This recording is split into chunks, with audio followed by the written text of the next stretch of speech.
Thank you for helping us here at Energy of Hope.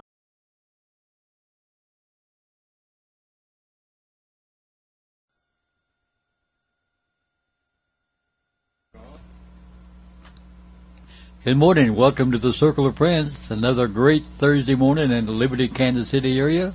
We're glad you're here with us. The Circle of Friends, 14 years in the running. Hopefully to have many community-minded shows at all possible, and all geared to the people in the community. So we got more coming up, and November will be a great month also. So keep what you're doing here every Thursday morning, live at 9. How much energy does it take to just help someone? How much energy does it take just to say, heck with it, I'm going to sit down and not do anything and don't help anyone? Well, hope is here. The energy of hope. We got a lot to talk about with Amanda Dye.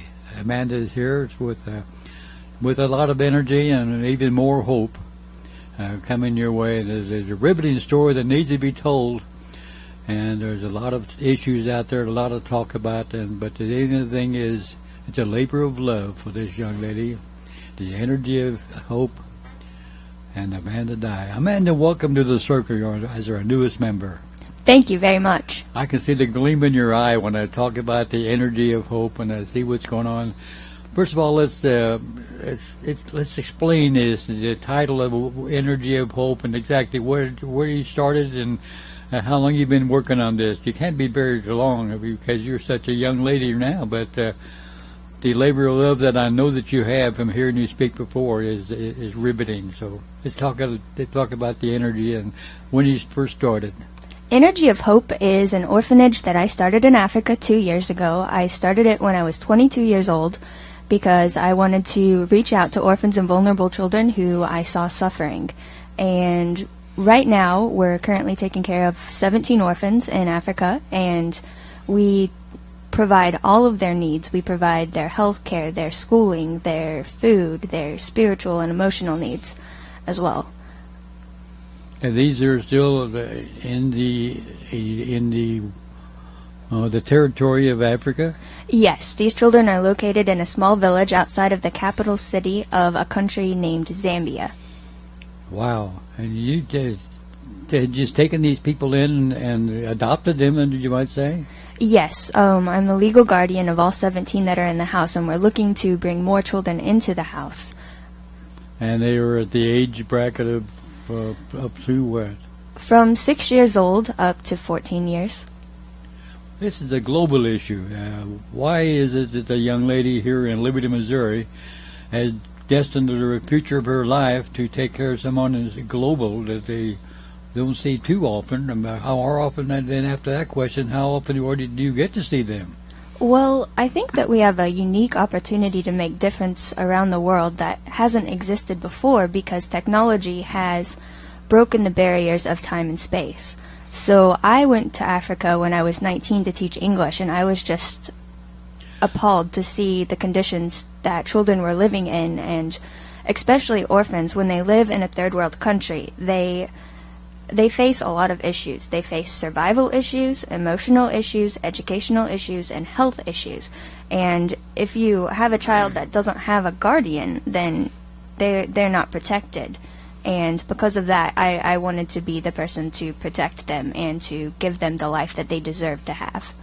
The energy that you put forth, why is it so important to you, or to the energy of hope, to teach the children of Liberty, the children of Kansas City, the children of New York, about the problems that the youngsters have with the energy of hope?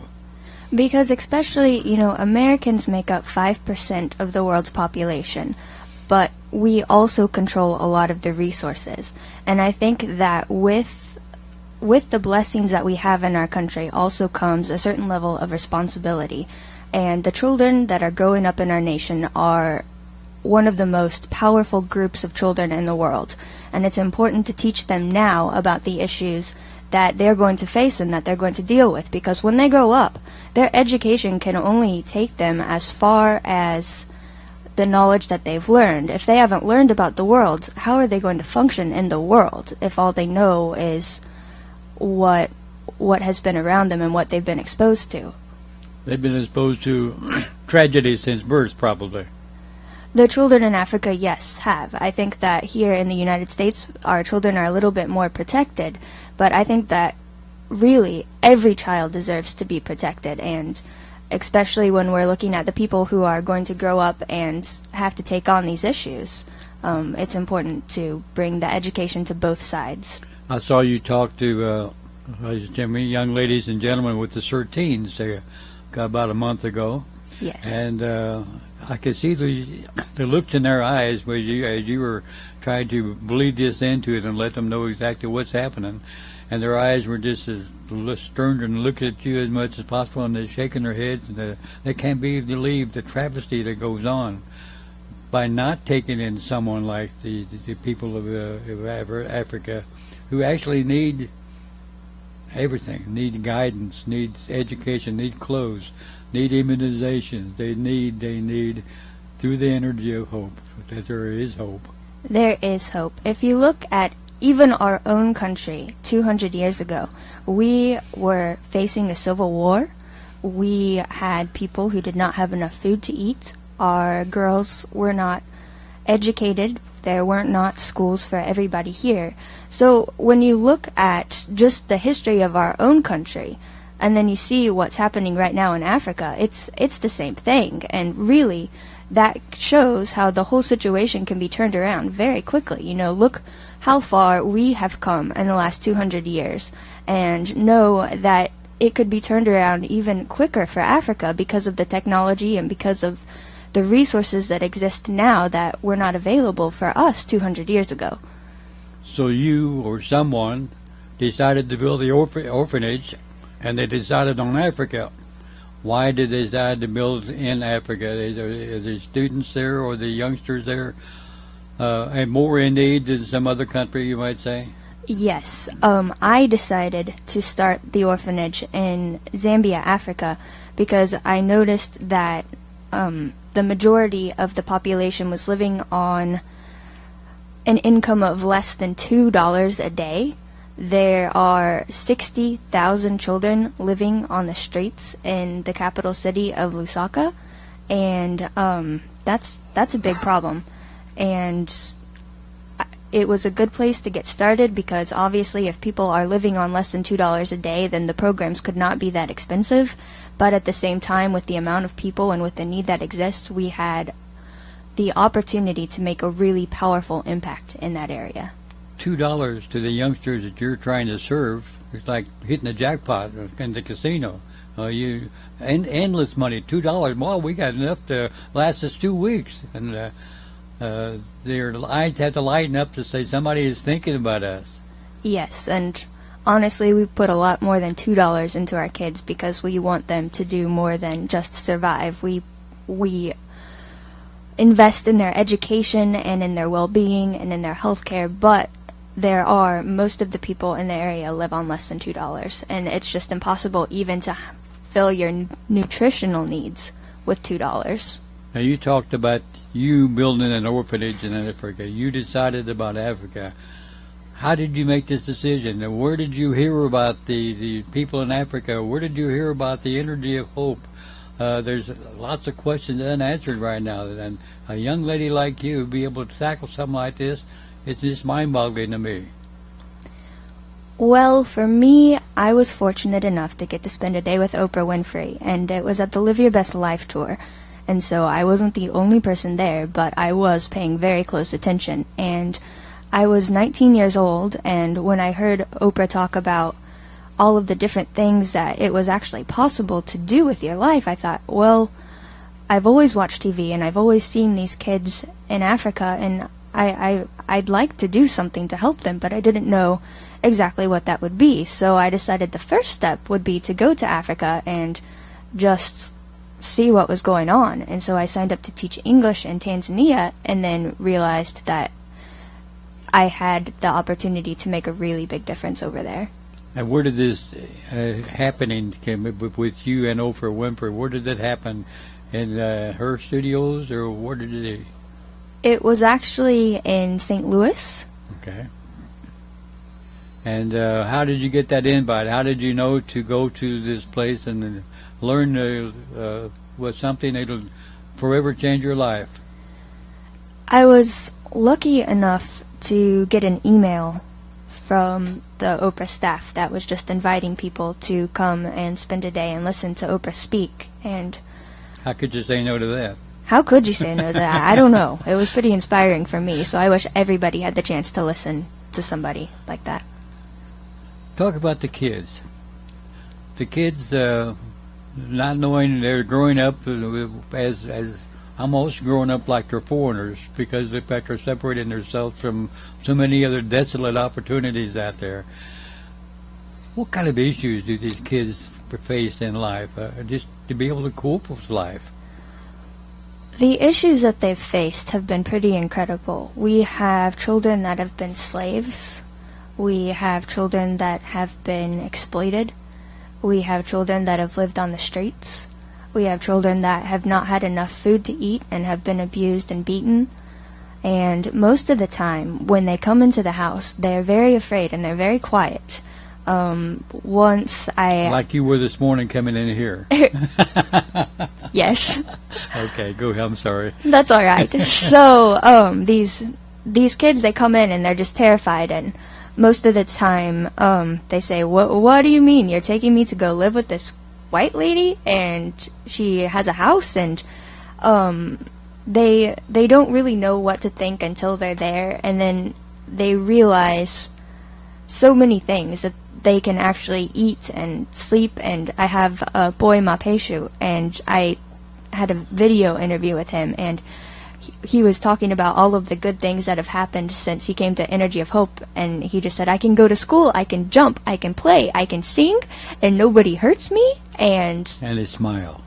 Oh, with the biggest smiles. Oh, the biggest. That tells it all. That tells you that this is what I want to do forever and ever and ever. Yes. So the interesting things of the children, how are they picked? Are they picked because of health? What about the health reasons? Do you draw the line where some people are less healthy? We don't. What we've done is we've requested that the Community Welfare and Social Service Department of Zambia recommends the children that we bring in. It's very difficult because people, when I first said that I was going to start an orphanage, people started showing up at 6 o'clock in the morning and knocking on my door and just bringing me children. And unfortunately, the process to be able to adopt these children is a little bit deeper than just having children left on your door. So because of that, we ask the Community Development Office to do research into each child that is referred to us, and then we decide based on that. We always want to choose children who are going to benefit from our program, but at the same time, we don't try to stay away from any certain health issues. And we've been lucky so far. We've had all of our children tested, and none of our children have tested positive for AIDS. And we've actually requested that the Social Welfare Office allow us to take children with AIDS just because we know they need the help. Describe the area where you pick these kids up from. Describe the area, how the habitat is, whether their lodging is adequate, whether the kids were just laying on the streets and sleeping in the streets. Just kind of describe that and give us the 3 or 4 minutes so we understand what the kids are living and living like. Well, let me give you an example of the village where we're working right now. The village has a population of about 5,000 people. Of those 5,000 people, only 12 people are gainfully employed. Most of the people that are in between the ages of 18 and 35 are dead. The average life expectancy in Zambia is 35 years. Wow. So because of that, you have, of the 5,000 people, there are the grandparents, which there aren't very many existing grandparents because obviously the average life expectancy is so low. And then there are orphans and vulnerable children. and there's not a lot of resources for the people as far as speaking about streets, even streets. There's one road that runs by the village, but not through it. Otherwise, we're just talking about mud and just kind of walking paths.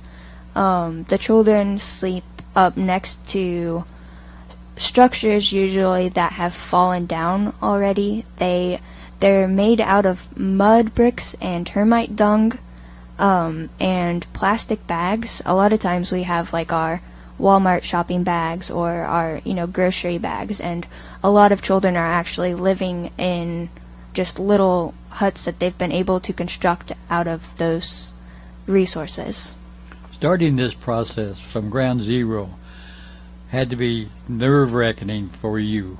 You had other people to assist you. In the video that you showed that I saw was some helpers from William Jewell College and some people around the neighborhood here actually assisted in some way. Let's talk about some of these people who have meant a lot to the program that we won't get to see or hear because of the fact that they don't want to take the lead role. They want Amanda to do it. Right. Well, there have been incredible people that have decided to help us with Energy of Hope, and it's something that has really humbled me. Is I knew what I wanted to start. What I didn't know was how many people were willing to get involved, and there's no way that I could mention everyone, but I do want them to know that if you're listening, you know who you are, and your help has just meant so much to our organization. And I know a couple of these people straightforward who are very good friends of mine, and I know that they're not the people who wanted to brag about their accomplishments or your accomplishments, but instead of that, they'll talk about the accomplishments of the Energy of Hope. And that's what they want. They don't want anything, maybe a pat on the back or a smile once in a while. That's all they want. Right. That's good. The process of taking on when you first, how did you first get to Africa? Who fit? There must have been a lot of expenses on your way to be able to start this wonderful thing. How did that go about, and who helped, or not maybe by name, but who helped you with the initial process of getting to Africa to see what's going on?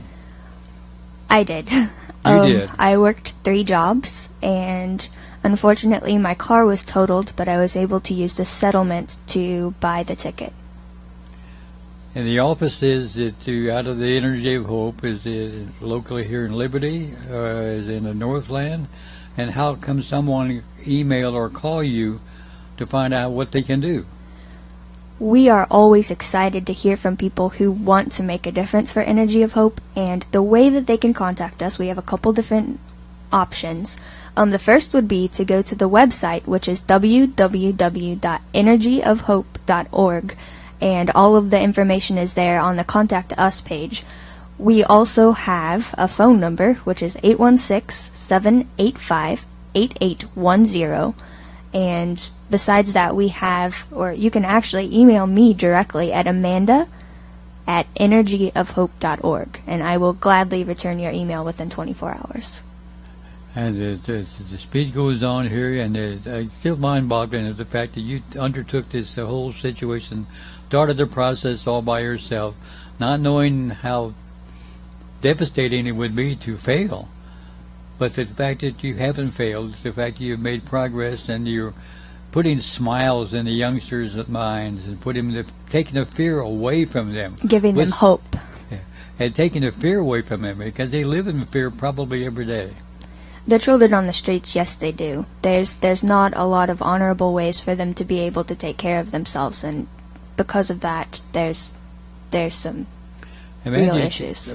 Earlier, before the show started, you mentioned something that you just saw another gleam in your eye, and you said something happened. It asked me, what happened yesterday? Yes. Well, yesterday we actually had a very sad situation where one of our employees lost a child.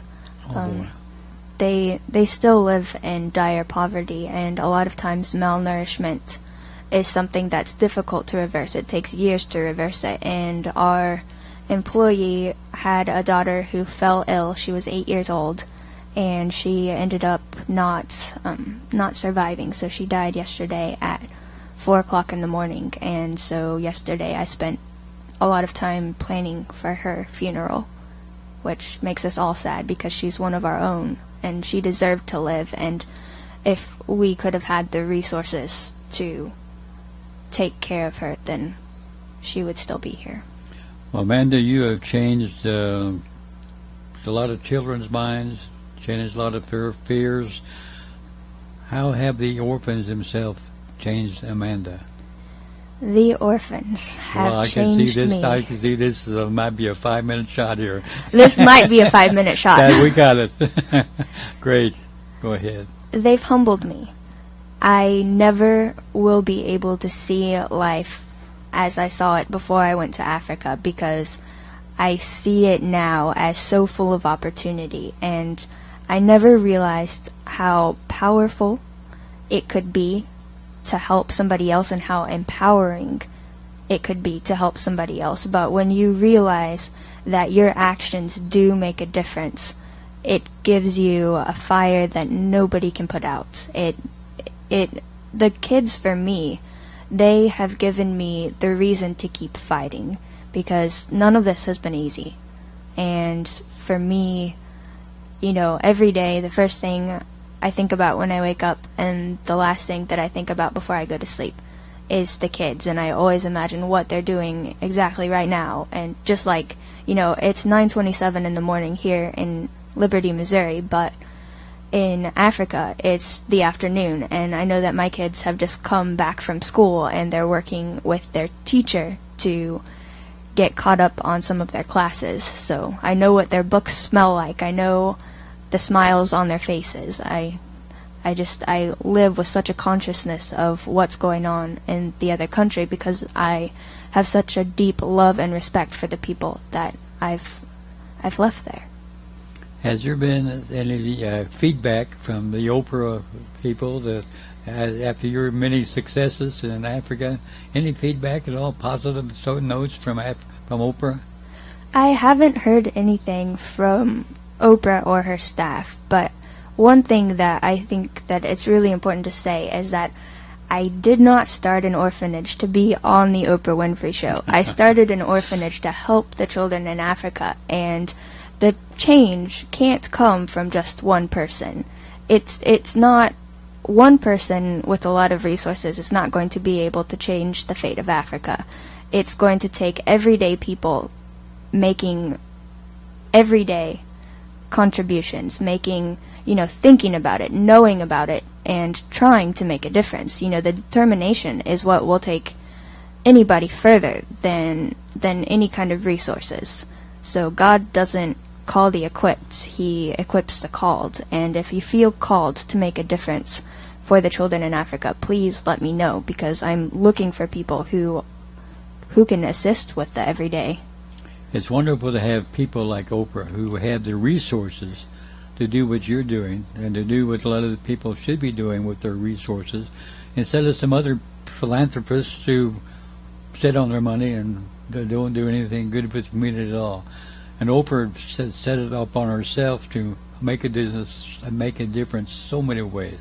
Yes, I have nothing but respect for Oprah. And I'm sure the world feels that way also, because we as myself, am indebted to Oprah, who has not helped me, but she had provided information for me, and through her programs and through the good deeds that she does, the highest respect goes to people like that. Yes, I think she's the person who taught me to dream. And you are traveling in that situation, young lady. Your future is wonderful. And the future of the rest of the show, folks, we got this halfway here with more alarming stories, more things coming up. And if you sit here and look at the gleam in this young lady's eyes, you know this program is hitting the target of what this program should be doing each and every week. So don't go away. We got much more to come on the energy of hope. Get your pencils and papers ready, because we'll give you an address and a phone number again as we come back to talk about the energy of hope And Amanda is here with us. He'll be with us the rest of the hour. So we'll be right back here on the Circle of Friends.